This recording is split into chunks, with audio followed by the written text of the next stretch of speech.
Sudah muncul terlihat, belum Pak. nih? Sudah terlihat. Sudah terlihat ya. Ya.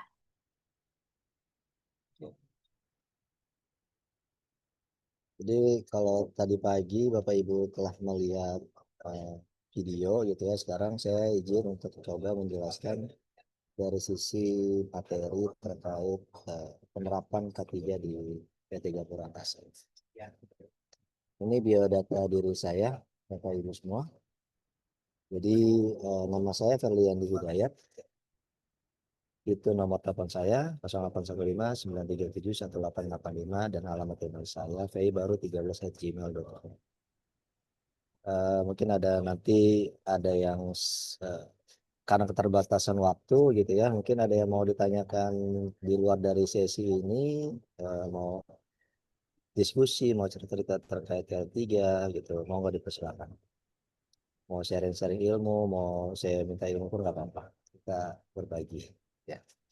Terus ini riwayat training yang pernah saya dapatkan, alhamdulillah saya ada terkait lisensi asesor, ada sertifikat 3, ada ahli ketiga umum, ada first aider, ada CSMS, kontraktor safety management system, ada ERP, emergency response plan, ada auditor juga, ada investigator juga, ada PAPA, pesawat angkut, pesawat angkut, ada IATA safety culture.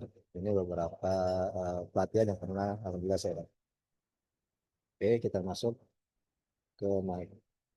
Apa sih itu Gapura? Mungkin Gapura tadi sudah lihat ya di video. Tapi ini adalah gedung kami Bapak Ibu semua. Ini adalah gedung Gapura. Kantor kami terletak di Jalan Angkasa di Kemayoran, Jakarta Pusat. Jadi ada 8 lantai. Eh, Ini alhamdulillah gedung kami ini baru mungkin sekitar 3 tahunan ya. Sebelumnya kami sewa. Dan alhamdulillah kami sekarang punya gedung sendiri. Oke. Nah, kalau secara prosedur sebenarnya ketika Bapak Ibu berkunjung itu yang harus kami sampaikan adalah terkait dengan emergency evacuate ya. Ini adalah prosedur yang memang harus kami sampaikan untuk ke tamu gitu ya, atau ke eh, personil yang juga sebenarnya personil lama tapi dia baru dipindahkan ke tempat kerja baru, artinya dia adalah kami anggap sebagai pekerja baru.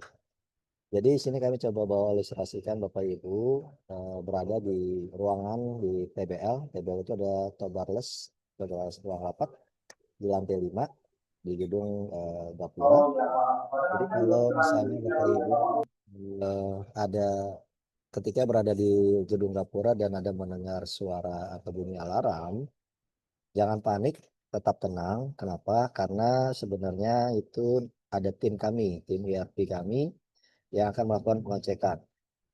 Kenapa itu dilakukan? Karena kita harus memastikan apakah memang alarm itu tersebut memang memang alarm memang ada kejadian emergensi atau memang false alarm, alarm palsu. Jadi bukan hanya alarm palsu ya, tapi alarm palsu. Nah, ini yang dipastikan oleh tim ERP, tim firefighting kami.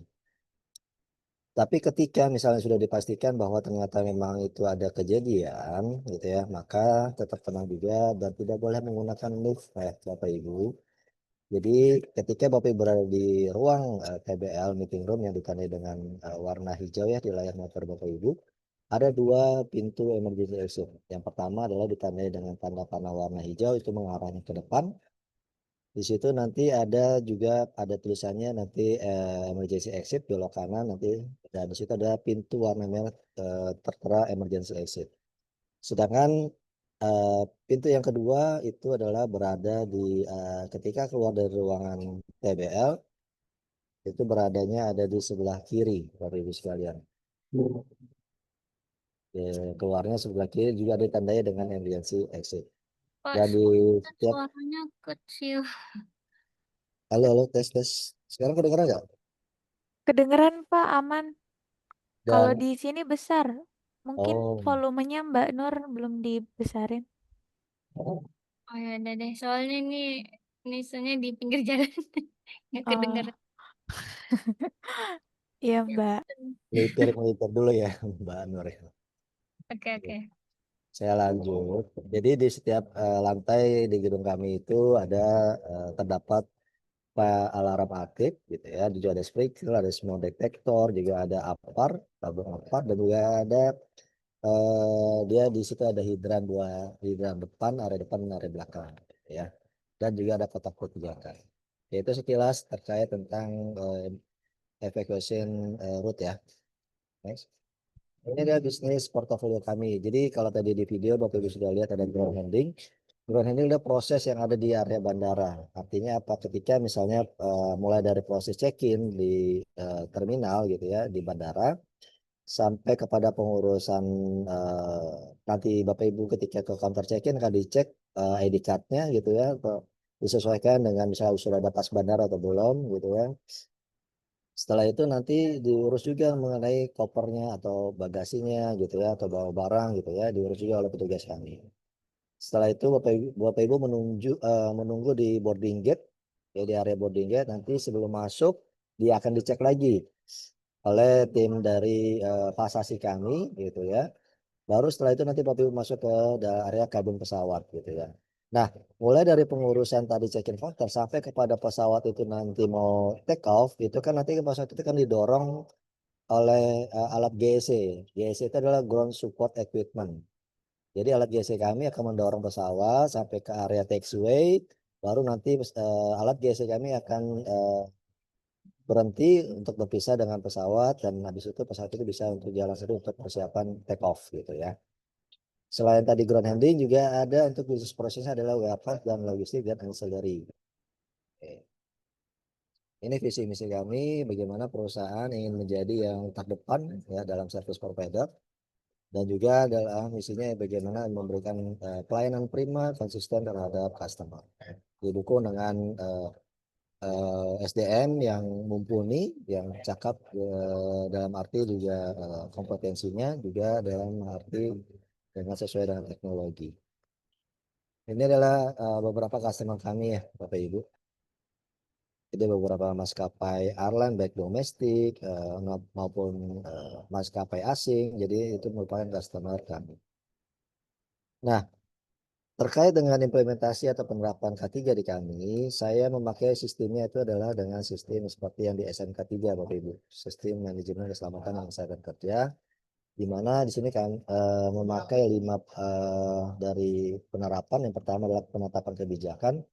Kebijakan ini maksudnya adalah komitmen dari top level ya, top level kami di manajemen juga sampai pada komitmen seperti apa terhadap penerapan K3 ini. Dan di kami sudah ada 3 kebijakan perusahaan. Pertama adalah kebijakan K3 itu, yang kedua adalah kebijakan keamanan, dan ketiga adalah kebijakan dari kualitas atau kebijakan mutu. Lanjut kepada setelah ditetapkan kebijakan, maka bisa kita buat perencanaan K3. Perencanaan K3 ini kami merefer bisa dari HIRA-DC ataupun sasaran K3 apa sih yang ingin kami tuju nih misalnya di tahun 2025 ini. Apakah terhadap sertifikasi ataukah misalnya zero accident gitu ya. Ini kita tetapkan dalam perencanaan K3. Setelah itu tahapan ketiga adalah pelaksanaan rencana K3. Jadi apa-apa yang sudah ditetapkan dalam perencanaan K3, kami buat program-programnya, maka itu harus kita laksanakan program-program tersebut gitu ya. Baru nanti masuk tahapan keempat itu adalah terkait tentang pemantauan dan evaluasi. Nah, di sini adalah ada salah satu peran yang kami lakukan itu melakukan yang terkait tentang inspeksi atau surveillance, dan juga ada pelaporan atau koordinasi kepada lembaga pemerintah. Dalam hal ini adalah Kemenaker ataupun Dinas Tenaga Kerja. Dan yang terakhir adalah peninjauan dan peningkatan kinerja K3. Di sini kami metodenya melakukan audit. Audit itu bisa audit internal dari kami kantor pusat ke cabang-cabang, ataupun juga audit eksternal yang dilakukan dari pihak pemerintah ataupun dari pihak customer kami. Oke. Nah, ini yang tadi saya sampaikan Bapak Ibu, ini adalah kebijakan perusahaan kami ada 3 kebijakan K3L, kebijakan keamanan, dan kebijakan dari mutu. Dan untuk komitmen juga dituangkan juga kami compliance dengan sejalan dengan regulasi dari pemerintah terkait tentang apa P2K3. Panitia Pembina Keselamatan dan Kesehatan Kerja. Alhamdulillah kami sudah ada di kantor pusat. Untuk P2K3-nya juga di kantor cabang lainnya. Nah, ini Bapak Ibu yang dalam perencanaan K3 atau pelaksanaan K3 kami menetapkan program kerja HSE tahun 2025. Dalam program kerja ini saya membagikan dua kategori besar. Yang pertama adalah leading indikator. Leading indikator ini kita ambil yang terkait tentang LTI, lost time injury. Dengan target adalah zero fatality, ya. Terus yang kedua kategori adalah leading indikator. Nah, leading indikator ini adalah hal-hal yang bagaimana sih upaya yang bisa dilakukan dalam hal pemenuhan yang akhirnya bisa tercapai target tadi, zero fatality. Adapun dalam leading indikator ini itu ada terkait misalnya sertifikasi SMK3 atau ISO 45001, juga ada inspeksi, terus ada pembuatan buletin. Buletin ini adalah media informasi atau komunikatif dan edukatif yang diberikan dari kami di kantor pusat kepada seluruh cabang. Jadi dibuat poster-poster gitu ya terkait tentang K3 atau terkait tentang berita-berita atau isu-isu yang memang lagi hot lagi, tapi yang terkait dengan K3 ya Bapak Ibu semua. Itu kami sampaikan, kami buat diseminasikan ke seluruh cabang. Terus yang ketiga ada audit internal dan ada pelatihan K3, ada pengukuran lingkungan kerja juga kami lakukan, lingkungan kerja, dan ada HSE advisory. Dan ada berbagai macam lainnya program yang kami lakukan di tahun 2025 ini. Oke, masuk kepada section di keselamatan kerja. Nah, seperti tadi saya singgung di awal ya. Jadi untuk di kami itu setiap kami punya namanya risk index. Risk index ini dalam arti adalah hazard identification yang kami temui ketika misalnya dilakukan saat inspeksi ataupun saat audit, maka kami tuangkan dalam hierarki ini. Itu kepada formulir hazard identification risk assessment determining control. Nah, dari setiap potensi bahaya yang ada di fungsi-fungsi pekerjaan, baik itu di area terminal ataupun di area apron, airset gitu ya, yang disebutnya, itu kami tuangkan ke dalam hierarki ini. Dan kami bahas bersama dengan unit terkaitnya. Oke, terus masuk ke pelatihan. Pelatihan sini adalah pelatihan-pelatihan yang kami lakukan baik secara online ataupun secara onsite. Artinya kami datang ke cabang ataupun cabang datang ke lokasi di kantor pusat. Juga kami bisa lakukan secara hybrid, secara dengan online dan dengan onsite. Materi-materinya bisa terkait tentang materi dasar K3, sistem manajemennya, terus tentang apa, tentang bahaya narkoba gitu, atau tentang bahaya pengertian tentang HIV gitu ya, atau tentang first aid dalam hal ini misalnya CPR gitu ya. Nah, ini contoh pelatihan onsite kami yang kami lakukan di salah satu cabang, ada di daerah Batam. Kami lakukan juga ada praktek untuk penggunaan tabung aparnya. Jadi kami tertuju target untuk peserta pelatihan itu mulai dari back office sampai kepada petugas di lapangan. Kalau ini adalah terkait dengan pelatihan yang kami bekerja sama dengan pihak Damkar setempat di kantor pusat di Jakarta, daerah Jakarta Pusat. Eh, karena pada saat itu gedung kami ketika ada dilakukan inspeksi tahunan, maka kami melakukan kerjasama dengan pihak Damkar tersebut di daerah Jakarta Pusat Kemayoran. Dan kami lakukan pemberian materi, itu ada materi first aid, saya berikan kepada peserta yang ada di penghuni di Gedung Gapura, dan juga ada praktek tabung apar dan juga dengan menggunakan karung goni ya. Ini contoh dari struktur organisasi IRP kami, Bapak Ibu. Jadi struktur organisasi ini kami buat, itu kami ambil dari orang-orang yang memang sudah kami petakan dalam hal sudah mendapatkan pelatihan dari IRP gitu. Jadi dalam struktur ini ada pembinanya BOD kami, ketuanya itu adalah atasan saya, wakil ketuanya itu adalah saya, dan juga saya buat ada koordinator-koordinatornya. Pertama adalah koordinator evakuasi SDM, ada koordinator P3K, koordinator perfecting, teknisi, komunikasi, dan keamanan.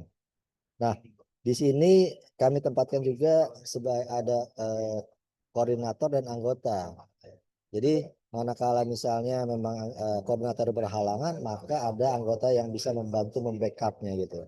Dan kami sudah melakukan simulasi di tahun ini bekerjasama dengan pihak Damkar. Ini adalah terkait tentang gambaran kotak P3K yang ada di lantai gedung kami. Jadi ini kami lakukan monitoringnya di every week untuk pengisian dari setiap kotak P3K yang ada, dipakainya itu kapan dan untuk apa itu ada tercatat. Dan inilah pelatihan ERP yang saya sampaikan terkait ERP dan cara penggunaan tabung lapar yang saya lakukan di kantor pusat di Kemayoran. Masuk kepada section kesehatan kerja. Sama seperti keselamatan kerja ya Bapak Ibu. Untuk kesehatan kerja ini kami lakukan dengan metodenya HIRA-DC ya. Jadi seperti contoh misalnya HIRA-DC ketika terjadi COVID, di mana harus ada dari kondisi normal ke kondisi new normal gitu ya. Maka di sini harus kami lakukan yang namanya risk identification hazardnya tadi. Ini juga kami lakukan senam kesehatan, dilakukan rutin di cabang-cabang juga di kantor pusat. Dan terkait tentang kampanye K3, kami lakukan kampanye K3 itu bekerja sama dengan dari pihak Puskesmas Kecamatan Kemayoran. Jadi saat itu adalah pemeriksaan mulai dari lingkar pinggang, berat badan, tekanan darah, gula darah, dan kolesterol. Dan juga pemeriksaan kanker serviks bagi pekerja wanita. Jadi pemeriksaan ini, kesehatan ini bukan hanya langsung peserta datang untuk langsung cek, bukan seperti itu. Tapi juga dilakukan apa? Dilakukan penyuluhan. Pemberian materi dulu tentang materi kesehatan, baru mereka setelah itu dilakukan pemeriksaan kesehatannya. Ini sama ya Bapak Ibu tentang program kesehatan juga yang kalau yang ini diadakan oleh asuransi perusahaan kami. Artinya gini, kami memang saat ini belum ada dokter perusahaan dan belum ada klinik yang ada di area kantor pusat, gitu ya. Jadi ketika misalnya ada karyawan yang mengalami sakit, alhamdulillah perusahaan atau manajemen telah memfasilitasi dengan adanya asuransi. Jadi ketika misalnya cabang itu mau berobat, dia sudah tinggal menunjukkan dari mobile phone-nya, aplikasinya, asuransi kesehatannya dan bisa langsung tunjukkan ke rumah sakit atau klinik setempat gitu ya. Termasuk misalnya dia sedang dinas ke luar kota terus sakit, maka bisa menggunakan fasilitas itu. Dan untuk kalau di cabang, di kantor-kantor cabang juga belum ada yang namanya dokter dan ruangan atau klinik gitu ya. Kenapa? Karena di setiap bandara itu sudah ada tim dokternya dari mana dari pihak pemerintah dalam hal ini dari Balai Kesehatan Bandara. Jadi kantor kesehatan pelabuhan atau dulu dikenalnya KKP itu sudah ada di setiap bandara ruangan dan tim medisnya. Jadi makanya kami tidak ada menyediakan untuk hal tersebut itu. Jadi ketika misalnya ada personel kami yang sakit ataupun butuh pertolongan medis, maka dari kami langsung mengantarnya ke ruangan KKP tadi gitu. Dan kalau memang nanti membutuhkan rujukan, maka dari pihak KKP lah yang akan dengan kendaraannya, ambulannya akan membawa ke rumah sakit setempat atau area terdekatnya.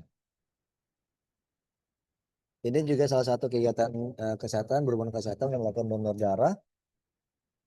Dan ini pemeriksaan deteksi dini terkait kanker serviks dan payudara yang kami bekerjasama dengan pihak puskesmas. Dan ini hasil etisori Bapak Ibu sekalian. Ini seperti poster ya Bapak Ibu ya. Jadi salah satu pemahaman yang harus kami berikan kepada teman-teman di lapangan. Contoh misalnya terkait tentang waspada heat stroke atau tentang manual handling atau tentang fatigue gitu ya. Ada tentang indikator urin, ada tentang jantung, ada tentang 5R Kaizen gitu ya. Dan juga kami menyampaikan pemahaman terkait tentang HIV. Jadi pemberian pemahaman ini sejalan dengan regulasi yang ditetapkan oleh pemerintah ya Bapak Ibu ya. Bahwa perusahaan harus memberikan edukasi terkait tentang HIV/AIDS gitu ya. Dan tidak boleh ada stigma ataupun tidak boleh ada diskriminasi terhadap penderita HIV/AIDS. Bila diketahui di suatu tempat tersebut terdapat orang yang menderita HIV atau AIDS ini. Setelah kami memberikan pemahaman, maka kami lakukan evaluasi dengan kami memberikan kuesioner terkait pemahaman HIV dan AIDS. Ini program kami ikut K3 Award, itu P2 HIV AIDS dari Kemenaker. Oke, masuk kepada section terakhir, section lingkungan kerja. Di lingkungan kerja ini yang pertama dapat saya sampaikan bahwa ada yang kami lakukan terkait dengan pengujian air. Pengujian air ini adalah air yang disuplai ke dalam pesawat. Artinya air yang digunakan di pesawat, gitu ya. Nah, untuk memastikan air itu higienis, sehat, gitu ya, dan digunakan oleh customer kami, maka air itu harus kami lakukan uji lab. Uji lab ini rutin dilakukan setiap bulan yang bekerja sama dengan pihak KKP tadi, Kantor Kesehatan Pelabuhan. Contoh ini adalah pengujiannya di layar motor Bapak Ibu dan juga hasilnya. Baik itu pemeriksaan kimia, fisika, biologi itu pun dilakukan pemeriksaannya Bapak Ibu.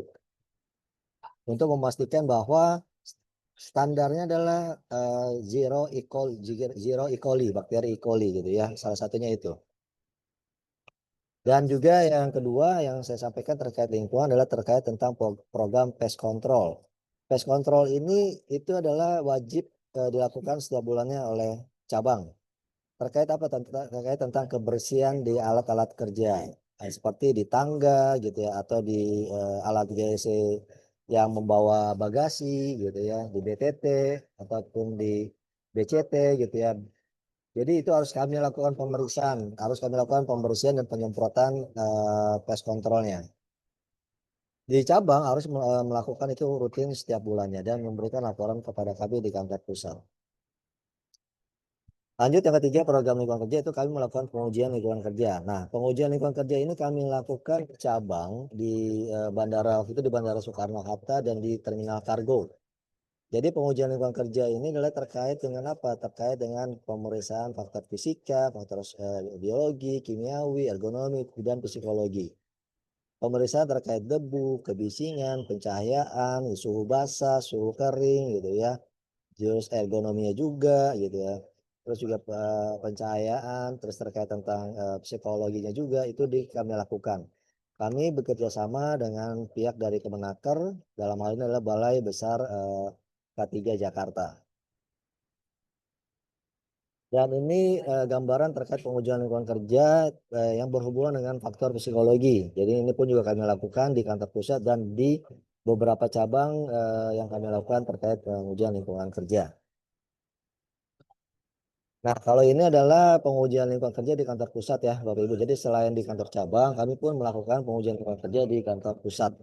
Pengujiannya sama, meliputi pemeriksaan kebisingan, pencahayaan, iklim kerja, debu, ergonomi, psikologi, dan sertifikasi forklift. Untuk sertifikasi atau forkliftnya sendiri, ini berada di cabang kami, yaitu di area terminal pergudangan, di area kargo, di Bandara Jakarta. Nah, kalau untuk pengolahan limbah B3, di sini saya sampaikan dulu di awal Bapak Ibu bahwa perusahaan kami bukan perusahaan pengolahan limbah B3. Artinya ketika ada limbah misalnya seperti oli bekas atau ban bekas gitu ya, maka kami mengikuti regulasi yang ditetapkan oleh dari pihak pengelola bandara. Terkait apa? Bahwa setiap adanya seperti limbah oli bekas, ban bekas itu harus diserahkan kepada pihak pengelola bandara. Itu secara regulasinya harus seperti itu. Jadi kami bukan yang menyimpan terus mendaur ulang ataupun kami harus mempunyai TPS, bukan. Karena memang di bandara itu sudah ada TPS-nya gitu ya. Tapi yang kami lakukan adalah ketika ada oli-oli bekas pemakaian alat GSE kami, ini oli bekas alat GSE ya, berarti gue bukan alat kendaraan yang lainnya, itu ditaruh di dalam drum seperti gambar ini ya, di dalam drum. Setelah itu nanti diberi label ya, di label-label dan di simbol K3.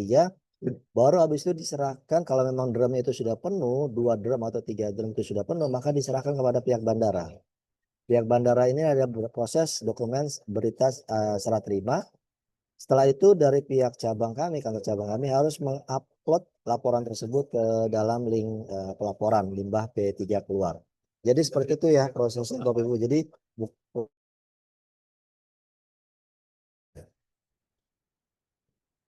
Dan terkait Kaizen 5R itu kami lakukan juga. Di sini metode yang kami lakukan adalah terkait cross audit. Jadi maksudnya cross audit itu bukan misalnya di unit kami, unit quality harus melakukan pemeriksaan di unit quality sendiri, enggak. Tapi unit quality atau unit K3 bisa melakukan pemeriksaan di unit HRD, begitupun sebaliknya. Atau dari unit HRD melakukan pemeriksaan ke maintenance, unit maintenance. Begitupun sebaliknya, jadi harus melakukan cross audit. Oke, dan alhamdulillah ini terkait tentang penghargaan yang pernah Gapura dapatkan. Itu ada penghargaan yang pertama adalah Zero Accident, yang kedua adalah penghargaan HIV/AIDS, yang ketiga penghargaan P2 COVID, yang keempat penghargaan P2K3 Panitia Pembina Keselamatan dan Kesehatan Kerja, dan yang terakhir adalah juara satu senam pekerja sehat program dari Kementerian Tenaga Kerja. Oke, demikian yang bisa saya sampaikan kepada Bapak Ibu semua tentang materi implementasi atau penerapan K3 di PT Gapura Angkasa. Silakan waktu dan tempat, apabila ada yang mau ditanyakan, saya persilakan. Terima kasih. Terima Sesi kasih. Baik, silakan selanjutnya ya, sesi tanya jawab. Jika biasa ada dulu. pertanyaan, boleh langsung on mic ya. Aku pinjam. Ada pertanyaan, Bapak Ibu? Pak Tiar, Pak Ferry tadi mau lihat yang apa namanya Sama dong. slide yang kebijakan itu? Kebijakan. Iya, kebijakan perusahaan.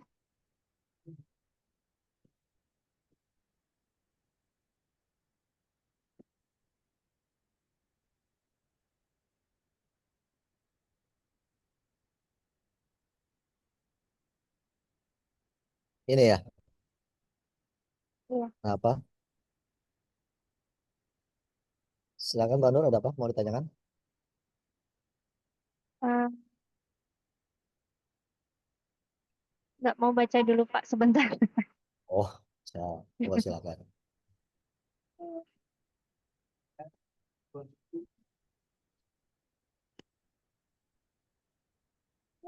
Ini Pak, kalau di PT Gapura nih ada buat form JSA nggak? Oh, job safety analysis ya. Iya. Ya, jadi job safety analysis kami lebih banyak buatnya dituangkan dalam HIRA-DC, Mbak Nur. Oh, Jadi kami menggunakan metodenya lebih kepada HIRA-DC tadi. Gitu. Lebih seringnya oke buat oke. pakai HIRA-DC.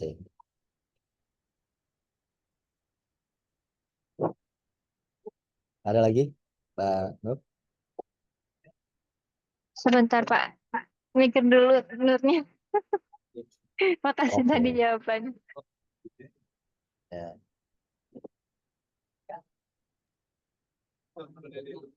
silakan ada lagi yang mau bertanya? Permisi, saya izin tanya. Ya, Ya, permisi Pak, saya izin tanya Pak. dengan siapa Apabila, nih? ya, halo, apakah suara saya terdengar? Terdengar, Mbak. Dengan, Eh, dengan, ya, dengan siapa? ya. Perkenalkan, saya izin Ya. bertanya Pak terkait masalah kelistrikan. Kira-kira bahaya apa saja terkait listrik ini Pak, yang tidak terlihat seperti itu? Dan kemudian bagaimana cara perusahaan dalam melakukan pencegahannya? Terima kasih Pak. Oke, terima kasih. Kalau terkait kelistrikan, jadi ini bisa saya Iya. sampaikan ya, Bapak Ibu. Kalau posisinya listriknya itu di kantor kami, gitu ya, di kantor pusat, maka yang menjadi responsibility-nya itu adalah dari tim maintenance-nya di unit kami di kantor pusat, seperti itu.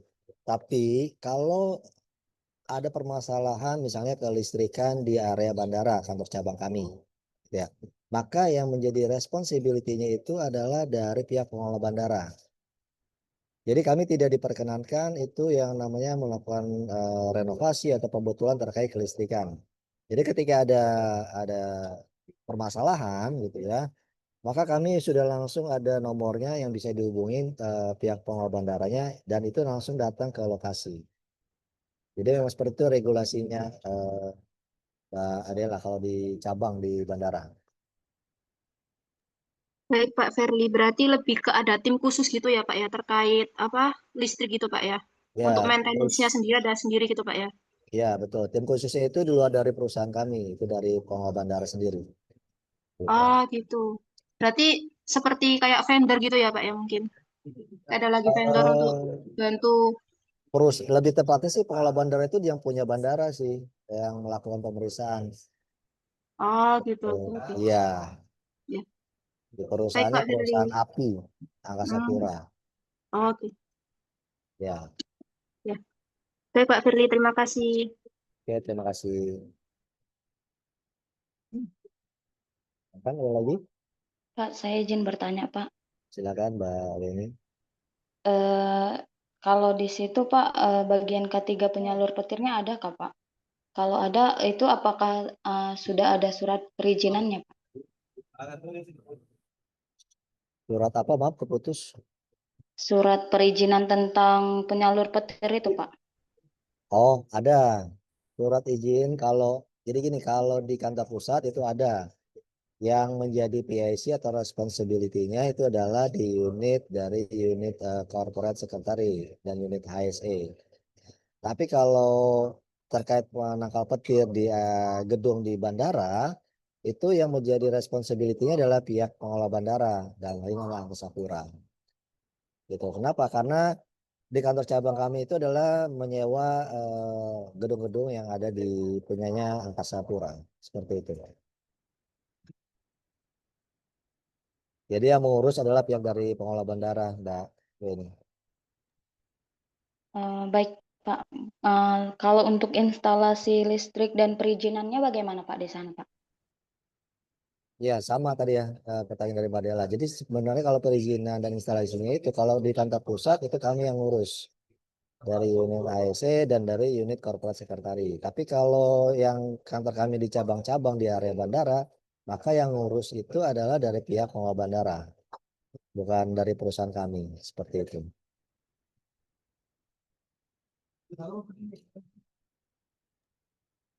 Baik, Pak.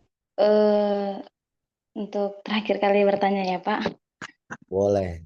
Setelah itu juga Nah, lagi. Boleh. baik, Pak. Nah, ini di sini untuk bagian personel K3 listriknya, Pak. Di sana apakah ada teknisi listrik, teknisi lift, atau ahli K3 listriknya itu, Pak, di tempat Bapak itu, Pak? Oke. Kalau untuk K3 listrik itu adalah di kantor. Misalnya gini, kalau permasalahan misalnya ada kelistrikan, genset gitu ya, di kantor pusat kami di Gedung Gapura ada permasalahan, maka kami bekerjasama dengan pihak PJK3, vendor, perusahaan jasa keselamatan kesehatan kerja. Kami panggil untuk melakukan pemeriksaan listrik, gondola, lift gitu ya. Terus proteksi petir dan segala macam itu kami pakai pihak PJK3. Tapi kalau misalnya permasalahan itu terjadi di bandara, di kantor cabang kami di bandara, maka itu menjadi tanggung jawabnya dari pihak Angkasa Pura. Gitu.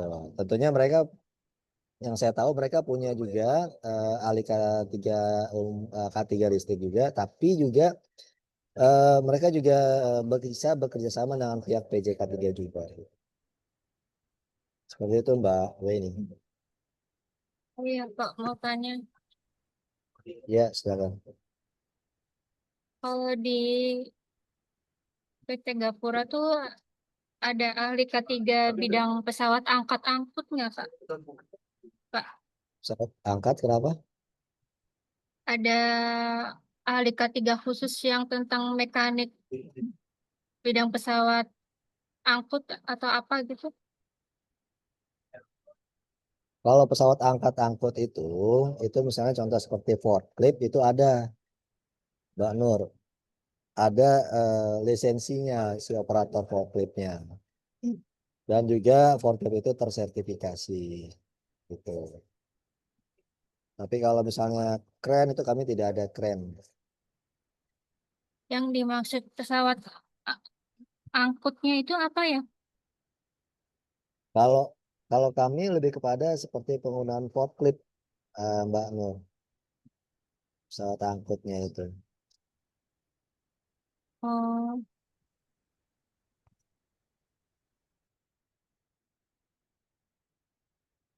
Jadi yang peralatan yang kami gunakan itu adalah peralatannya terkait dengan forklift gitu. Pesawat angkutnya itu gitu. Tapi kalau kayak penggunaan kren gitu ya itu kami tidak pakai, tidak digunakan gitu.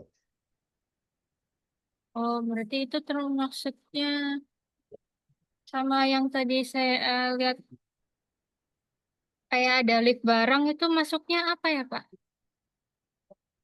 Di peralatan di dekat pesawat ya, yang nurunin bagasi gitu maksudnya ya, koper-koper itu ya. Iya, iya. Ya, itu adalah conveyor belt loader CBL atau kami singkatnya.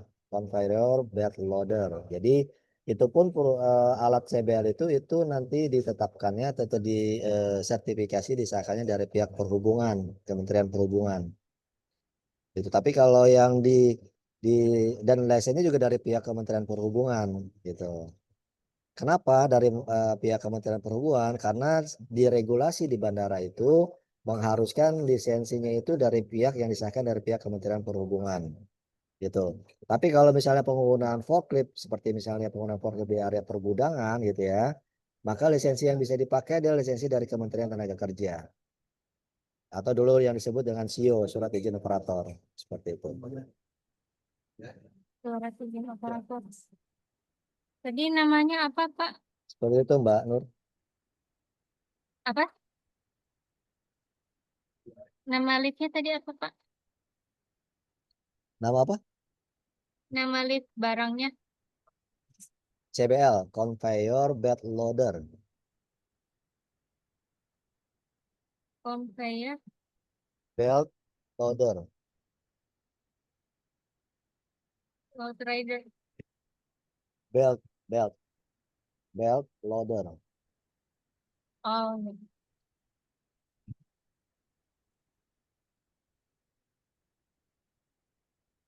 Ada logbook manual pesawat uapnya enggak, Pak? Apa? Ada Pesawat logbook uap. manual. Iya, ini soalnya Nur eh judul PKL-nya tuh tentang mekanik pesawat uap bejana gitu tuh, Pak. Oh, Nah, nggak itu ada kalau kami kurang pesawat uap. paham. Kalau pesawat uap tidak Oh, ada. Di Japura tidak oh, pakai pesawat peralatan uap itu gitu. oh, oke baik, Pak. Ya, makasih, Pak. Iya, makasih. Ada lagi pertanyaan mungkin dari kelompok 1 mau bertanya? Pak, mau izin tanya? Boleh. Ini ada beberapa pertanyaan sih ya, Pak. Lebih Tuh, ke penanggulangan pengalaman. kebakaran. Pengalaman.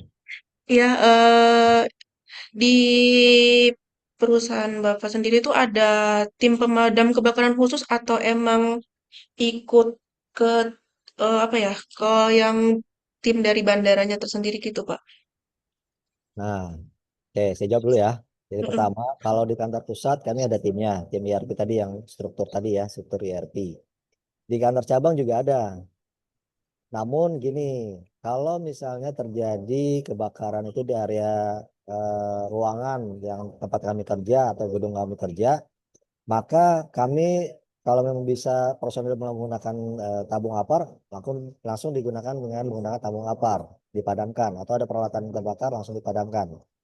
Tapi bila terjadinya itu kebakaran di area sekitaran pesawat, maka yang kami lakukan adalah ataupun tenan-tenan yang ada di area bandara itu melakukan menghubungi dengan pihak damkar. Karena memang sudah seperti itu prosedurnya, gitu.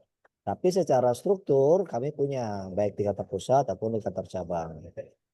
Jadi beda alur nih kalau terjadinya di area kerja kami, maka kami sebagai PIC-nya. Tapi kalau terjadinya di luar area kerja kami, maka ya menjadi pengelola bandara sebagai PIC-nya. Kalau tim pemadam kebakaran yang dari perusahaan Bapak sendiri itu ada eh udah terlatih kayak training ketiga atau eh training kebakaran itu udah ada apa belum? Sudah, baik Oh, yang udah. diadakan sendiri oleh kami tim HSC ataupun yang di cabang itu biasa juga ikut dengan pihak dari pengelola bandara. Misal pengelola bandara ada melakukan simulasi, mereka harus rutin itu melakukan simulasi minimal 1 kali dalam setahun. Maka dari setiap tenan-tenan termasuk perusahaan kami diikutsertakan. Seperti itu. Kalau ada penanggulangan kebakaran juga berarti ada prosedur tanggap daruratnya juga ya Pak ya? Ya, ada prosedur tanggap darurat kebakaran gedung, kebakaran kepada area atau kendaraan, GC tadi, ataupun kepada ada emergensi terkait huru hara, terkait pengoboman atau ancaman bom gitu. Itu hijack juga ada juga emergensi seperti itu. Nah, yang terakhir tuh buat sarana proteksi kebakarannya itu ada seperti material dinding tahan api atau pintu tahan api gitu nggak Pak? Kalau di kami yang di pengelola bandara ya umum aja sih, Mbak. Jadi hanya memang ada sarana proteksi ASIS, alarm, sprinkler, smoke detector gitu ya. Juga ada emergency exitnya gitu. Itu kalau memang ada di bandara ataupun yang ada di area kantor pusat kami. Jadi memang seperti itu gitu. Di mana misalnya BCSC dilengkapi dengan ada penerangannya, terus ada misalnya ada blowernya seperti itu.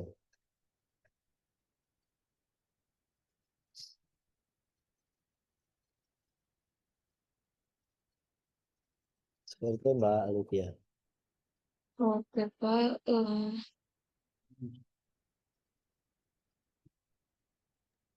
Kak mau tanya dong Sintan. Pak.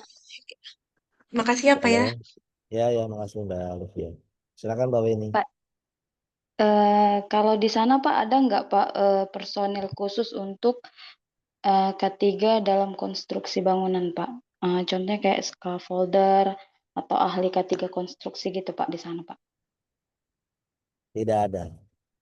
Kalau di kami tidak ada. Tapi kalau di pengelola bandar itu suatu hal yang kewajiban harus ada. Kenapa? Karena mereka yang akan membangun gedung di bandara dari Angkasa Pura. Tapi kalau dari kami tidak ada. Berarti di sana juga tidak ada manajemen K3 konstruksi ya Pak? Kalau untuk manajemen khusus terkait K3 konstruksi tidak ada. Tapi kalau terkait manajemen K3 di luar itu tuh ada.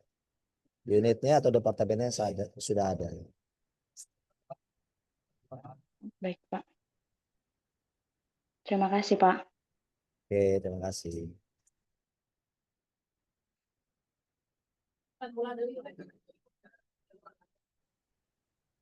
Silakan ada pertanyaan lagi atau sudah cukup Bapak Ibu semuanya? Izin masuk, Pak. Saya izin bertanya, Pak, terkait dengan petugas P3K untuk di area bandara, apakah sudah mencukupi dan sesuai dengan jumlah pekerja keseluruhan ya, Pak? Kalau untuk area di kantor pusat itu kami ada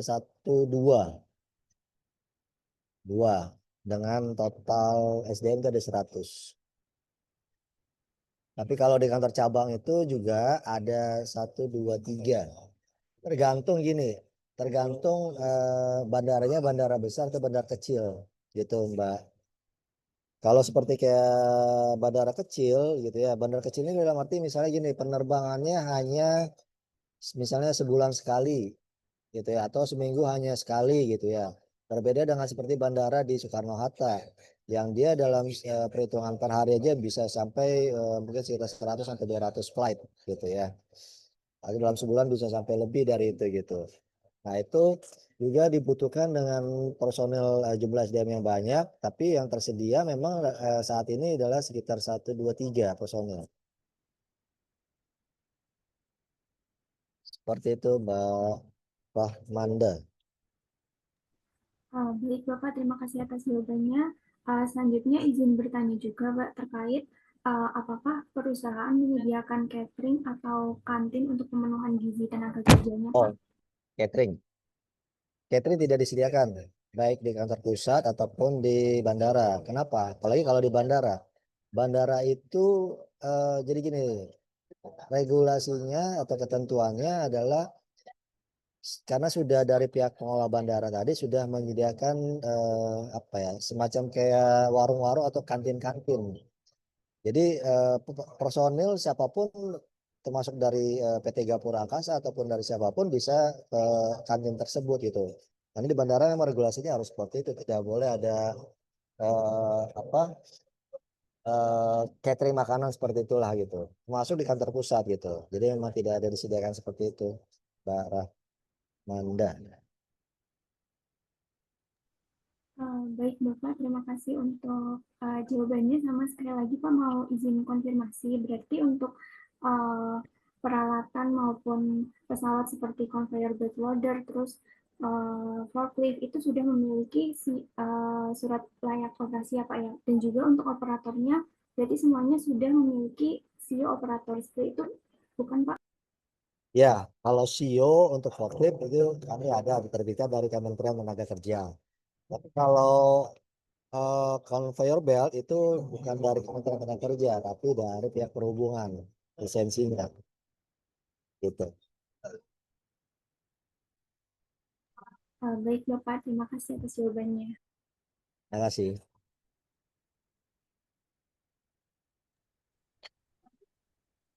Selanjutnya ada lagi, mungkin tadi Ibu Julia sudah angkat tangan mau bertanya Ibu.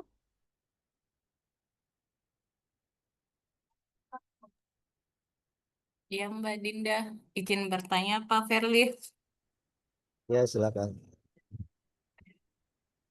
Tadi jumlah tenaga kerja di tempat Bapak berapa Pak? Ada 100, kurang lebih 100. Kurang lebih 100. Berarti terdapat ini P2K3-nya Pak. Iya, ada. P2K3-nya. P2K3. Kemudian selain ahli K3 umum, ahli K3 apa saja yang ada di tempat Bapak? First aid, P3K. Terus Hmm, ada damkar, pemadam.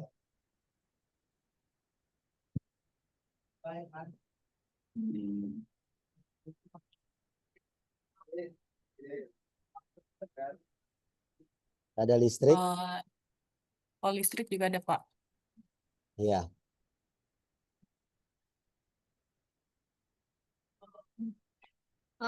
Pak Firly, Ya. kalau di situ tuh operator forklift ada berapa orang ya Pak? Sebentar. Kurang lebih 20. 20 orang itu harus ada Sio. kualifikasi Ya. kelas berapa kayak gitu atau gimana? Ya, rata-rata forklift kami itu adalah ukurannya di 5 sampai 10. 5 sampai 10, 15, sorry. 15, maksimal 15. 16 tuh orang 15. apa? Apa? 15 tuh apanya Pak? Ukuran forklift memang 15 ton.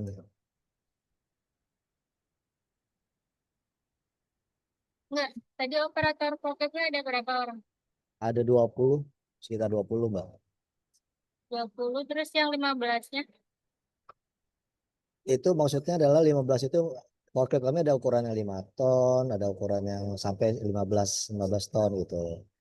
Batas maksimal pengangkatannya. Jadi masing-masing dari 20 itu berbeda-beda. Ada yang dia memang kapasitasnya untuk penggunaan forklift yang 5 ton, ada yang 10 ton, ada yang 15 ton.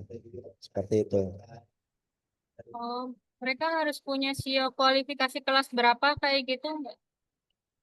Kalau untuk itu bisa di kelas 2 untuk Oh, klasifikasi. oke. Ayo. Makasih Pak. Ya, terima kasih. Silakan, ada lagi? Jadi mungkin Mbak Yuli mau nyambung lagi, silakan kamu ada lagi. Izin saya kirim di chat Pak. Ini ada Ya, betul. beberapa list ahli K3. Silahkan ini dicek yang mana saja yang ada di tempat Bapak. Saya belum masuk ya. Tunggu Pak. Di Zoom saya kirim dulu.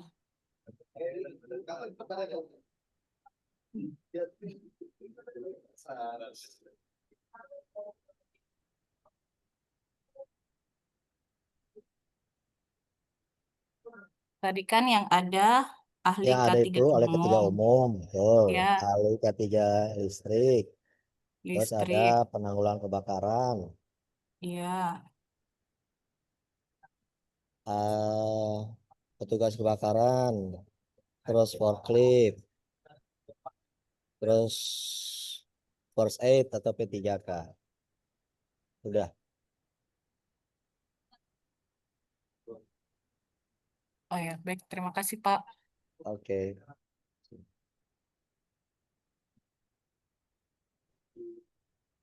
Izin Oh iya bertanya, Pak, Pak Ferli. Silakan Bu Eni. Mbak ini Ini dulu. Pak mau tanya, di PT Gapura apa ada medical check up rutin enggak Pak? Ada apa? Maaf, Medical check up rutin Pak. petugas medis.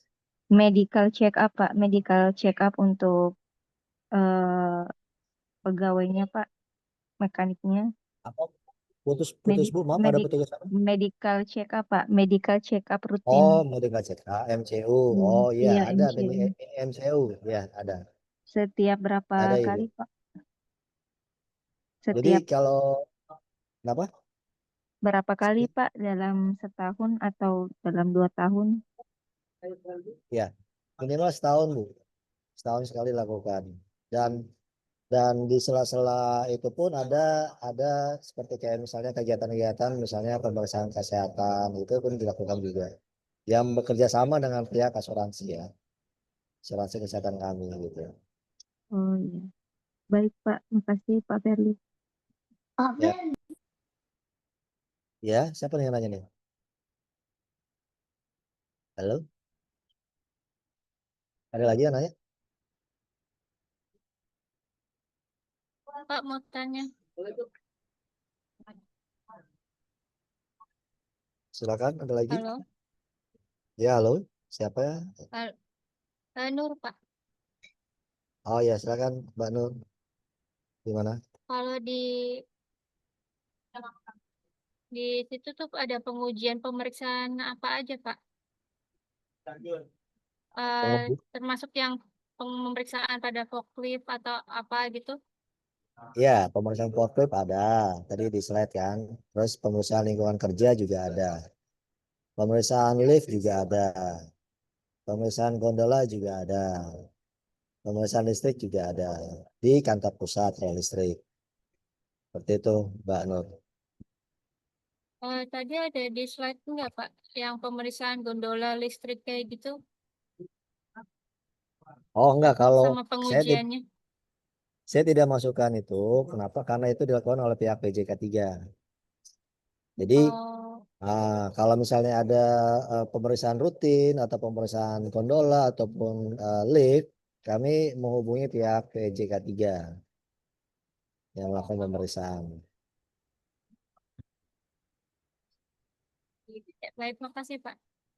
Oke, kasih.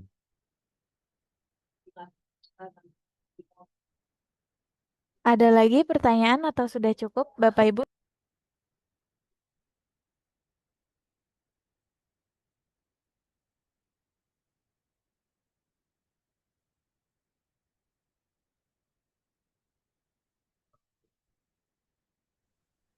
Izin Mbak, Silakan Pak Tiam. mau tanya terkait pemeliharaan. Untuk pemeliharaan listrik kan tadi itu dari pihak Angkasa Pura ya Pak. Ya, dari pihak pengelola bandara. Berarti terkait pemeliharaan gedung seperti itu juga dari Angkasa Pura ya Pak. Kalau di bandara iya Pak. Tapi kalau di area kantor pusat kami, kayak misalnya pemeliharaan gedung, listrik, itu dilakukan pihak PJK 3. Kami yang menghubungi PJK 3-nya. Tapi kalau di bandara, kalau ada permasalahan terkait listrik, kami yang menghubungi pihak pengelola bandara. Nanti pengelola bandaranya akan menghubungi pihak PJK 3-nya atau mereka melakukan pembetulan sendiri gitu.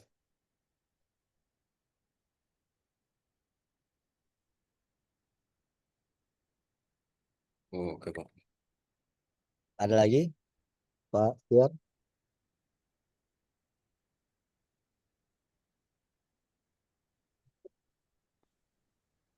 Silakan Bapak Ibu, ada lagi atau sudah cukup? Karena sudah memasuki waktu maghrib ya, yang WIB nih. Boleh terakhir saya, Mbak? Boleh Pak Eh, Fauzi silakan. Fauzi ya, Pak Ahmad Fauzi. Ini kan aplikasi K3 ini kan berbeda manufaktur, proyek, dan juga dengan bandara. Selama ini apa yang Bapak eh, hadapi itu yang bisa menjadi hambatan di aplikasi K3 dibandingkan dengan manufaktur atau tempat yang lain, Pak? Oke. Jadi gini, kalau kayak di K3 di manufaktur, K3 di industri lainnya, eh, kalau di bandara itu saya bisa katakan unik. Kenapa? Karena di bandara itu mempunyai regulasi tersendiri dan itu sangat kekhususan gitu. Karena bandara itu adalah area vital yang ditetapkan oleh pemerintah. Maka segala sesuatu aspek mulai dari keselamatan, kesehatan gitu ya, dan misalnya aspek-aspek keamanan termasuk di situ, itu menghadap atau mengacu kepada Kementerian Perhubungan gitu. Tapi kalau kayak area misalnya bisnis perusahaan yang di area manufaktur ataupun oil and gas ataupun pertambangan, ya walaupun dia mungkin juga punya regulasi berkaitan dengan misalnya dengan dari pertambangan atau Kementerian Energi gitu ya. Tapi kalau di area bandara itu memang ada kekhususan karena areanya lokasinya adalah di bandara gitu. Tapi bila terjadi keadaan misalnya tadi kalau ada kebakaran masih berada di area kerja kami, maka kami yang sebagai PIC-nya. Jadi yang selama ini adalah seperti itu, Pak Ahmad Fauzi.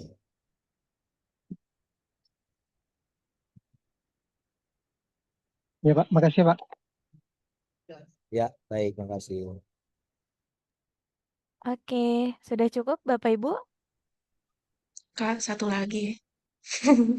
Boleh. Pak, boleh tanya Boleh. lagi satu lagi. Oh, Ini takut saya yang kurang menyimak atau apa.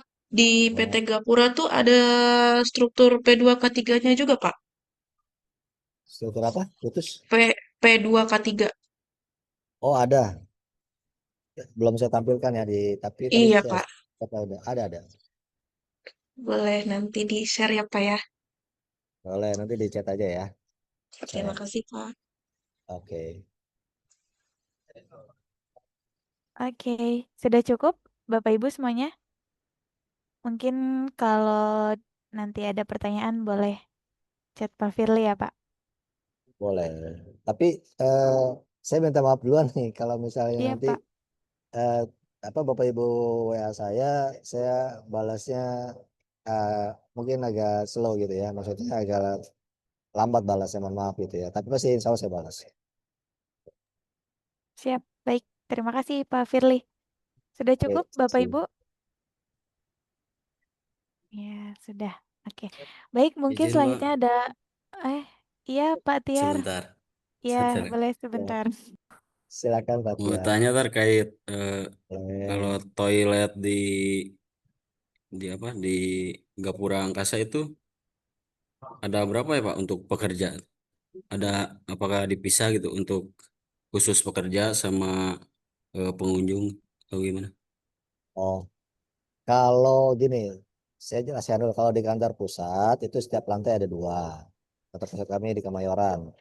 Tapi kalau di area kantor cabang kami di bandara-bandara itu kalau masih area public area itu adalah toilet atau umum gitu ya. Tapi kalau masuk kepada toilet yang di area di dekat apron, kami sebutnya airset gitu ya. Itu adalah toilet khusus toilet yang bisa lebih sering digunakan intinya lah dari pihak pekerja. Pekerja dalam hal ini bukan hanya Gapura saja, tapi juga tenan-tenan yang ada di situ. Entah itu dari pihak maintenance pesawat, entah dari pihak pengelola limbahnya, dan dari pengelola bandara dan semua. bisa menggunakan toilet itu, gitu.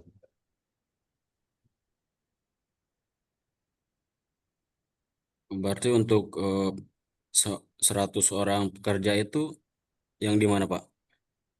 Oh, itu di kantor pusat. Di kantor pusat. Kalau yang di Ya, bandara? kalau di bandara itu ada eh, berbeda-beda, tergantung bandara besar atau bandara kecil. Kalau kayak Bandara Soekarno-Hatta itu besar, itu bisa sekitar sampai 100-an lebih, 100 sampai 150 untuk SDM-nya ya. Jadi tergantung kebutuhan bandaranya ya. Iya, jumlah flightnya ya. Kalau Bandara CGK atau Soekarno-Hatta tentunya dia harus membutuhkan SDM yang besar. Karena jumlah flightnya itu banyak, bisa 200 lebih.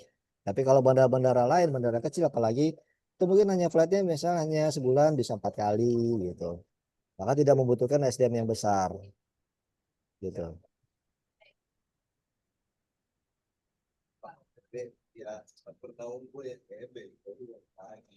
Ya, terima kasih, Pak. Oke, ada lagi Pak? Yang lain ada lagi?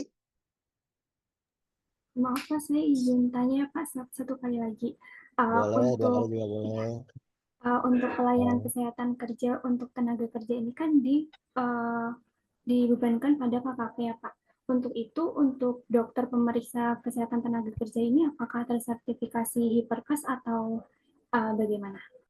yang saya tahu mereka KKP itu mempunyai lisensi dari Hiperkes juga. Gitu. Kenapa saya tahu? Karena waktu itu dari pihak KKP pernah meminta saya untuk pelatihan atau training hipercase-nya gitu. Dan itu bisa berkoordinasi dengan pihak Kementerian Tenaga Kerja. Jadi mereka harus ada seperti itu trainingnya, Mbak. Baik Bapak, terima kasih. Terima kasih.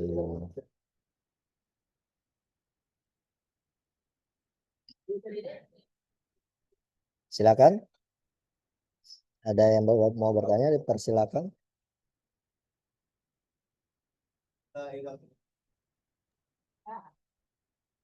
Silakan Bapak Ibu, ada lagi atau sudah cukup? Hmm, izin bertanya, Boleh. Mbak dan Pak Ferli. Ini Silakan. terkait apa sistem manajemen K3 yang terkait 5 prinsip itu, Pak, bisa mungkin dijelaskan secara teknis saja yang 5 penetapan prinsip yang kebijakan mana ya? K3. Oh, Tadi di ya, slide ya, ya. ada apa itu, Pak? Oke, Yang pertanyaannya maksudnya gimana? eh, bisa mungkin dijelaskan terkait 5 prinsip SMK3 yang ada di tempat Bapak yang Ya, tentang penetapan 5 klausul. kebijakan. Ya. Ya, Oke. Jadi eh, kan secara regulasi itu perusahaan harus menerapkan namanya SMK 3, Sistem Manajemen Keselamatan Kesehatan Kerja. Nah, di dalam klausul SMK 3 itu kan ada 5 elemen 12 kriteria. Nah, yang kami adop adalah seperti itu. Jadi kami adopnya misalnya 5 elemen itu mulai dari penetapan dari komitmen atau kebijakannya seperti apa. Maksudnya apa? Eh, ini ada hal yang penting. Hal yang penting kenapa? Supaya bukan hanya kepada pekerja efeknya nanti. Bagaimana komitmen manajemen dalam hal aspek K3 ini penting nggak sih penerapannya di perusahaan? Nah, ini harus dituangkan. Evidennya adalah di dalam kebijakan K3 secara tertulis yang ditandatangani oleh dirut kami. Setelah itu kebijakan tentunya bukan hanya setelah ditandatangani saja, tapi juga harus didiseminasikan atau disosialisasikan ke seluruh pekerja. Poin-poinnya top level manajemen itu harus apa, hak dan kewajibannya harus apa diutarakan di situ. Dan juga partisipasi aktif dari pekerja itu juga harus disampaikan di dalam komitmen tersebut gitu. Baru setelah itu masuk kepada tahapan perencanaan. Perencanaan ini apa? Perencanaan ini artinya apa? Perusahaan itu harus menetapkan target-targetnya atau program kerjanya itu seperti apa di dalam kurun waktu misalnya setahun berjalan. Maka harus ditetapkan. Kalau tadi di slide saya ambil 2 kategori aja. Itu pertama adalah terkait tentang lagging indikator, terkait yang saya ambil adalah LTI, lost time injury, zero fatality. Yang kedua adalah terkait tentang leading indikator. Indikator itu bisa bersifat misalnya adalah inspeksi, pelatihan, gitu, atau sertifikasi dan lain sebagainya. Setelah itu masuk pada pelaksanaan gitu ya. Nah, pelaksanaan ini nanti dari program-program tadi yang diterapkan dalam perencanaan, maka kita harus melakukan pelaksanaannya ini. Timelinenya kapan? Setiap misalnya contoh untuk inspeksi, oke, inspeksi kapan harus dilakukan? Apakah per week, per day, per month, atau per tahun kah? Itu harus ditetapkan. Targetnya siapa? Terus nanti juga apa hasilnya yang mau dimau itu seperti apa gitu ya. Terus audit juga masuk ke dalam program, terus pengujian lingkungan kerja juga masuk ke dalam program kerja di K3 dalam tahun ini gitu. Baru masuk yang keempat adalah terkait tentang apa? Terkait tentang untuk apa? Monitoringnya. Setelah dilakukan pelaksanaan program, maka harus dilakukan monitoringnya. Dengan cara apa? Bisa dengan cara terkait tentang misalnya dilihat dari pelaporan-pelaporan implementasi di lapangan oleh petugas-petugas ini dilakukan apa tidak. Monitoring langsung ke lapangan, inspeksi, surveillance juga itu harus dilakukan. Artinya kita tidak bisa hanya bicara secara teori, kita tidak bisa hanya bicara secara dokumen. Oh itu sudah dilakukan Pak, itu sudah dilakukan Pak, itu udah oke Pak, sudah sesuai prosedur, tidak bisa. Kita harus bisa membuktikan di lapangan. Benar nggak yang dilakukan itu? Sesuai nggak yang dilakukan dengan SOP atau tidak gitu ya? Apakah memang hanya apa istilah itu asal buat bos senang doang atau memang benar-benar itu implementasinya dilakukan. Baru tahapan terakhir adalah melakukan dengan evaluasi. Nah, disinilah tingkat yang bisa kita lakukan. Apakah program kerja yang sudah ditetapkan itu memang efektif, efisien dilakukan, atau memang program kerjanya itu perlu dilakukan perbaikan. Misalnya perbaikan prosedur kah atau manual kah, atau perbaikan cara pengawasannya kah, atau memberikan pemberian audit kah, dilakukan audit internal kah, atau bagaimana macam cara lainnya. Jadi hal-hal itu harus memang secara apa ya mata rantai gitu ya, secara circle itu tidak boleh putus, harus dilakukan penerapannya.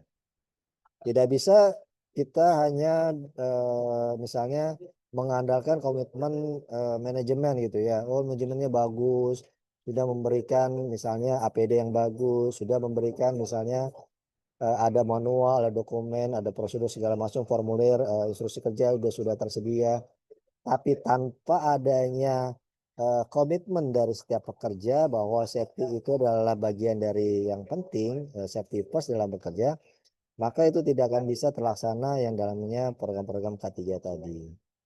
Gitu. Jadi memang harus saling keterkaitan antara stakeholder yang ada di perusahaan tersebut. Itu kurang lebihnya Mbak Julianti. Oh, baik Pak. Itu terkait poin 4 yang monitoring tadi, kan di sini pemantauan dan evaluasi kinerja. Tadi Bapak menyebutkan ada surveillance, berarti selain apa terdapat evaluasi dari pihak internal, berarti ada juga evaluasi dari pihak eksternal, Pak. Oh iya ada. Jadi evaluasi kan kami juga harus apa ya, karena customer kami juga bukan hanya maskapai gitu ya. Maskapai dalam arti ini adalah domestik ataupun maskapai penerbangan asing. Tapi customer kami ini juga adalah dari pihak pemerintah ataupun dari pihak dari internasional gitu ya. Jadi regulasinya pun kami memakai regulasi dari pemerintah, baik itu dari Kementerian Tenaga Kerja, dari Kementerian Perhubungan ataupun dari Kementerian Kesehatan gitu ya. Dan juga kami juga menghadap pada regulasi dari pihak internasional. Entah itu dari lembaga apa asosiasi ground handling, asosiasi safety penerbangan. Jadi kami adopt gitu. Nah, itu pun mereka sering melakukan namanya audit ataupun melakukan surveillance di kami. Seperti itu.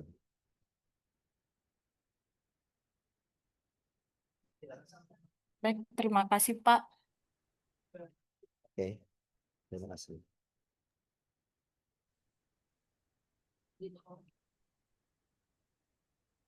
Sudah cukup Bapak Ibu? Sudah. Oke, baik. Jika sudah cukup, tidak ada pertanyaan lagi. Mungkin ada Yakin closing ntar statement jadi terlebih kelas dahulu. sama Mbak Dina udah lagi. Iya, Bapak Ibu, ada lagi nggak nih?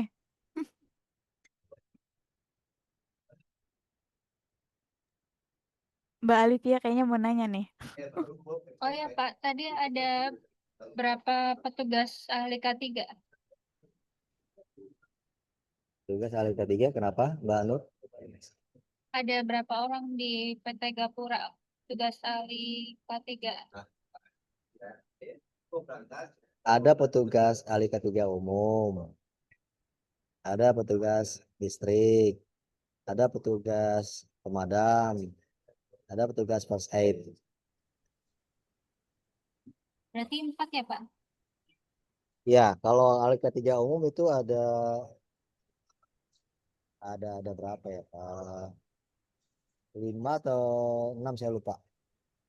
Kalau kayak first aid itu ada 3. Kalau listrik itu di pusat ada 1. Kalau apa lagi tadi ya? Udah itu ya. Udah itu.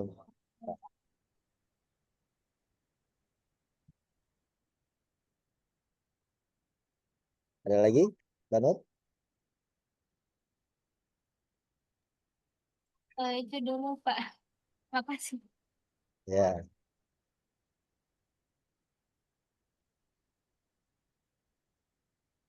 silakan. Kalau yang ada mau tanya atau mau dikeluarin unek-uneknya silakan. Tampung sama Mbak Dinda. Kalau ngeluarin unek-unek nyampe malam ini, Pak.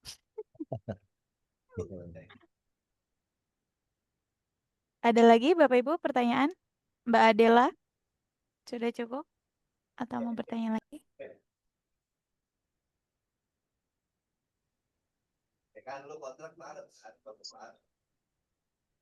Ada lagi Bapak Ibu? Isi Kalau izin tanya Pak. Iya Mbak, mau tanya. Ya, silakan. Iya, izin tanya Pak Berli. Tadi kan infonya untuk terkait kelistrikan kalau misalnya ada bahaya seperti itu kan yang lakuin kan langsung dari maintenance-nya seperti itu. Kemudian apakah dari perusahaan sendiri itu melakukan evaluasi ya Pak? Jika ada itu yang seperti apa? Evaluasi apa maintenance apa tadi, Mbak Tadi Adela? kan ya evaluasi terkait maintenance kelistrikan, bahaya kelistrikan atau terjadi kayak ada masalah terkait listrik seperti itu Pak. Oke, saya jelaskan kembali. Jadi kalau terkait pemasangan kelistrikan di kantor pusat, di gedung kantor pusat di Kemayoran, itu kami ada teknisinya. Tapi kalau hal-hal yang berat, misalnya ada perubahan alur listrik segala macam, itu kami kontak ke pihak dari PJK 3. Perusahaan jasa keselamatan dan kesehatan kerja. Tapi kalau permasalahan kelistrikan itu di area kantor kami di cabang di bandara, maka yang menjadi responsibility-nya itu adalah dari pihak pengelola bandara. Jadi kami hanya melapor saja ke pihak bandara bahwa misalnya ada permasalahan listrik ini di area kami, di kantor kami lapor ke pihak pengelola bandara. Nanti pengelola bandara akan datang teknisinya atau memang ketika kesulitannya besar, maka dia akan menghubungi pihak PJK 3 juga. Gitu. Berarti apakah juga termasuk ikut melakukan monitoring juga tidak Pak? Monitoringnya, maksudnya kayak kalau misalnya dapat kayak hasil dari laporannya nih, nantinya itu akan seperti apa seperti itu?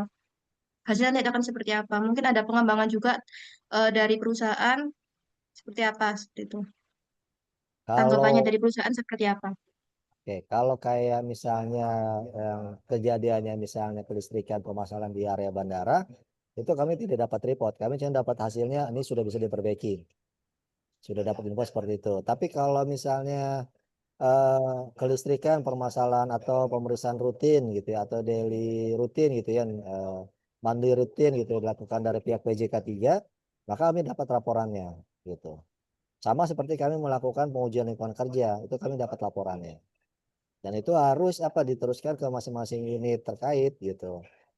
Supaya apa? Supaya tidak terjadi saran-saran yang dilakukan dari penguji tadi itu harus kami sampaikan. Gitu.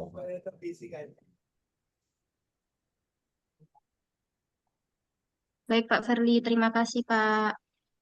Oke, makasih.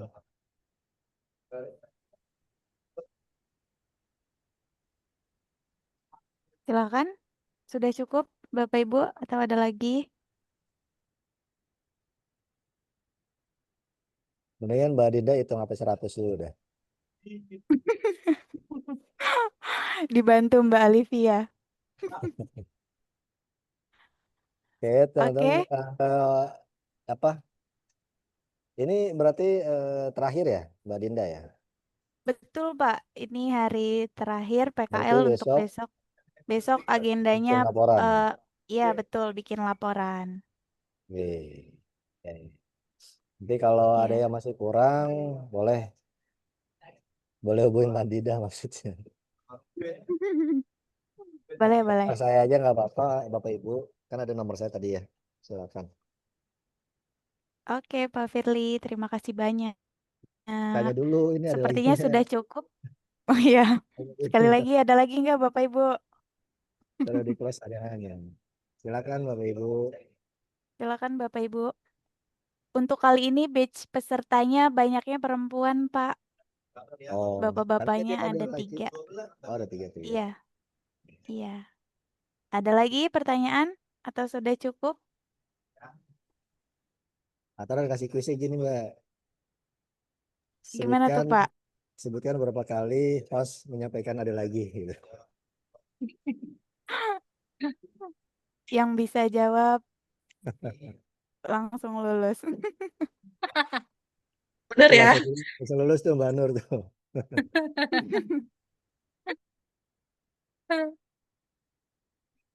Udah bekerja belum Amin. semuanya? Udah bekerja semua ya berarti ya ini. Serta. Ada Sudah, yang udah, ada Pak. yang belum, Pak, Nggak ada yang tadi. udah. Udah pengalaman semua dong berarti kalau yang bekerja mah. Yang belum bekerja juga pasti udah ilmunya udah banyak ini. Saya yang harus belajar.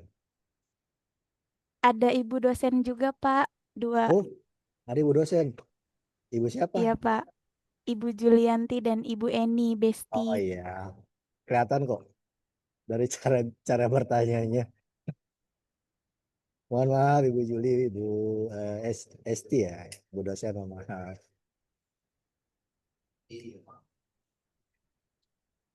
Cara bertanya sistematis.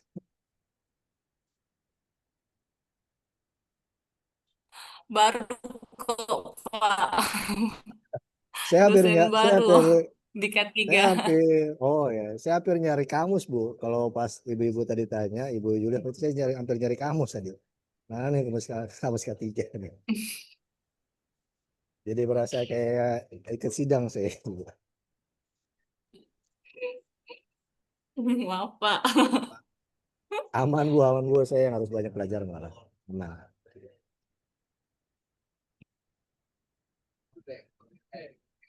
Sudah cukup, Bapak Ibu? Atau ada lagi? Mbak Dinda, boleh nggak yang terakhir? Boleh, boleh, Bu Juli. Kata boleh, Pak boleh. Firly boleh.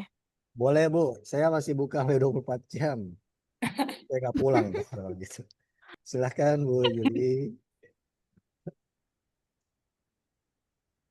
Sebenarnya ada lagi satu, Pak, yang terakhir. Ini kan tadi Bapak bilang kalau Ini terkait satu limbah satu dari itu halaman di berapa Bu? pihak tiga,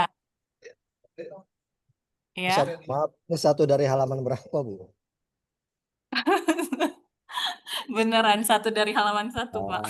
Oh, aman aman Bu. Saya siap siap misalnya siap jawab. Gimana silakan Bu.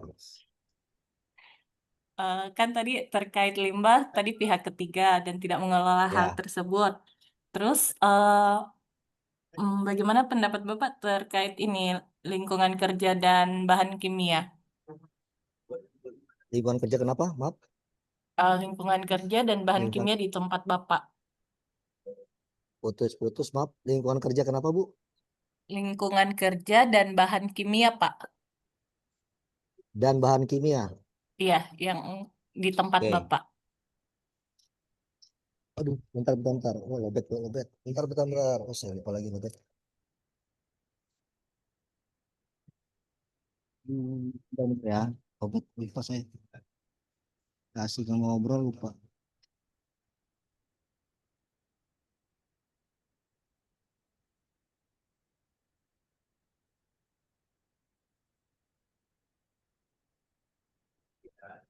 Sorry, bentar.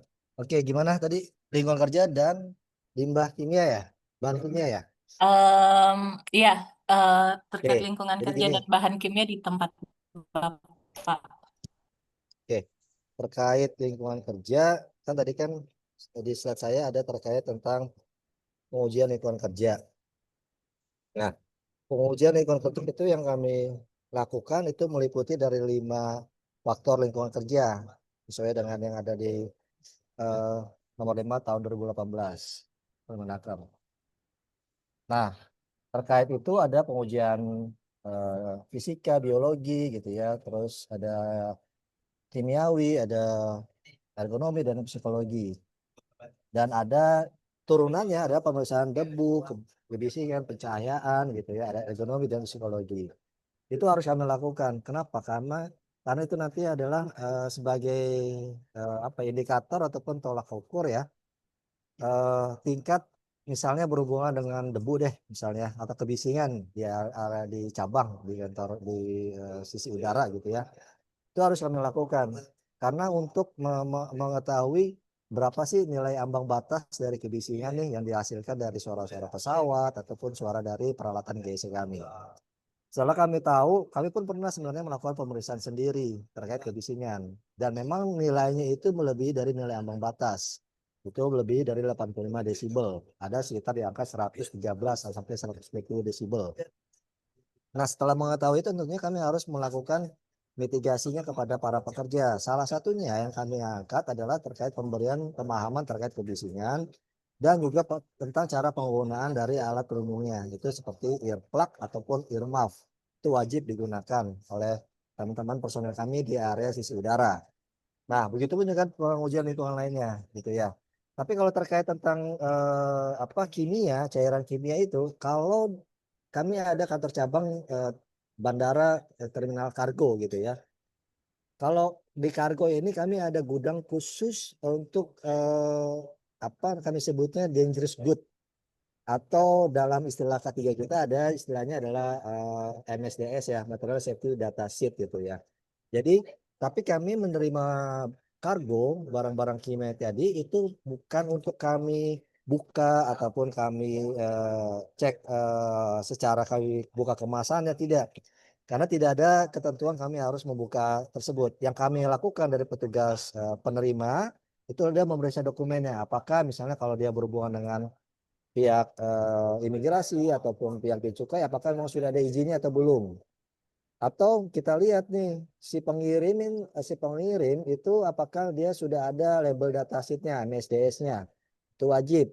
Ketika semua dokumen sudah lengkap, maka ada tempat khusus penyimpanan bahan-bahan kimia tadi. Kami sebutnya tadi DG, Dangerous Good, ada level sampai level 9.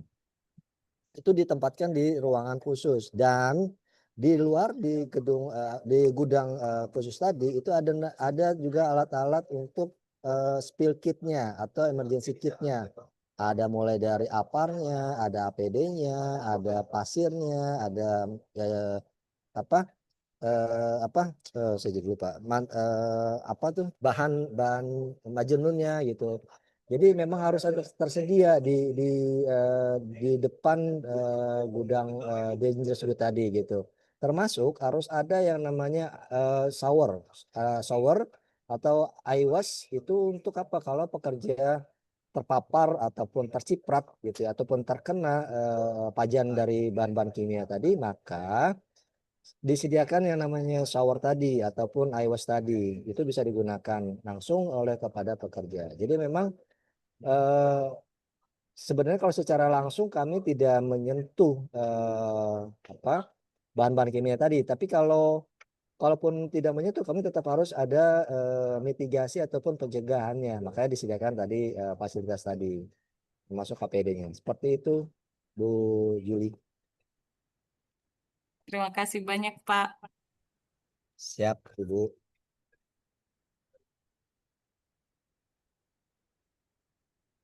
Ada lagi? Pak mau nanya untuk Untuk apa?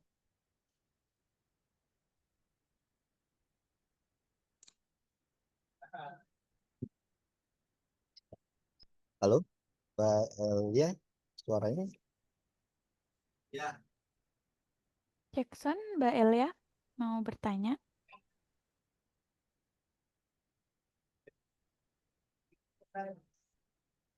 untuk alur produksi di tempat Bapak itu gimana ya Pak alur pengiriman kargonya? Lalu pengiriman kargo. Hmm. Oh, barangnya barang apa nih? Misalnya kalau barangnya barang general seperti alurnya seperti biasa. Misalnya dia bukan dari pesawat gitu ya, maka tidak perlu kami loading atau unloading ke pesawat. Tapi kalau misalnya ibu bawa kargo, misalnya pengiriman apa ya? Misalnya satu set perlengkapan rumah gitu ya. Nah, itu harus di kargo gitu ya. Maka itu prosesnya adalah ibu mengurus dulu surat-suratnya. Setelah itu sudah selesai, maka itu bisa nanti diberikan kepada petugas di gudang kami. Nanti dilakukan pengecekan surat-surat ini apakah memang sudah lengkap, sudah sesuai atau belum. Baru setelah itu barang atau kargo tadi bisa diangkut di dalam pesawat kargo. Seperti itu. Tapi kalau misalnya prosesnya misalnya ibu hanya mau melakukan pengiriman, misalnya dari port to port atau door to door, itu bisa juga di kami. Misalnya mau mengirim paket apa, misalnya perlengkapan rumah tadi dikirim melalui darat gitu ya, itu bisa juga dari kami juga. Selain dari udara, bisa dari darat juga. Seperti itu, Mbak Elia, nah, Mbak Elia Nisa.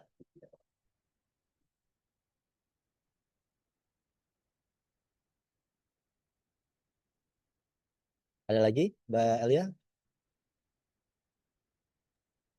Kalau di PT Gapura Angkasa ada struktur organisasi P2K3-nya enggak, Pak? Ada, strukturnya ada. Yang tadi belum saya sampaikan dalam materi ya, tapi ada, sertifikatnya juga ada.